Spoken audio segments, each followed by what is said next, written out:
Come and hike Lulumahu Falls with us. This is absolutely one of my favorite hikes on the entire island. It is just absolutely stunning. You're on quite an adventure the entire way through. You get to go through like a little bamboo forest, and it's just so much fun to make it all the way to this little pool with the waterfall.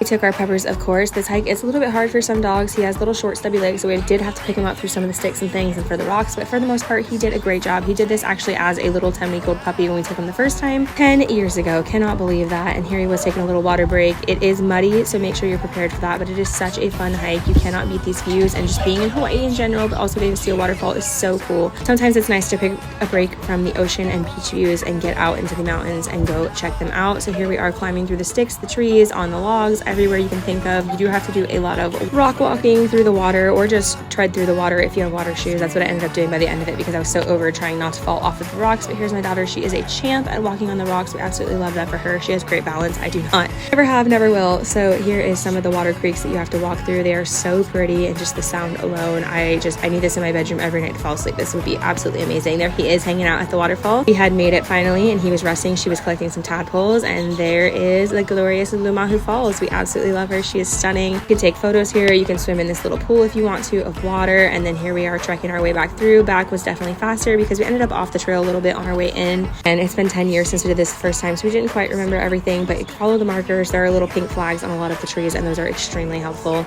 Look at him go on these little rocks. He's a little frog. I love that for him. It was super humid and muggy, but for the most part we were shaded from the sun with all of the trees in the forest, so that was super nice. Once you make it back, you have to cross back over this little bridge between the two areas of water, so if you have little kids, please be super careful there because it is kind of a steep fall for them. And then once you get out of the forest area, you end up with this stunning view of the mountains again and on the trail, and it is absolutely beautiful and breathtaking. There's so many beautiful flowers out there. My daughter ran up and down this hill with the puppers, and they had a blast. They weren't tired even after all that hiking. Love you. Have a great time if you go. Bye.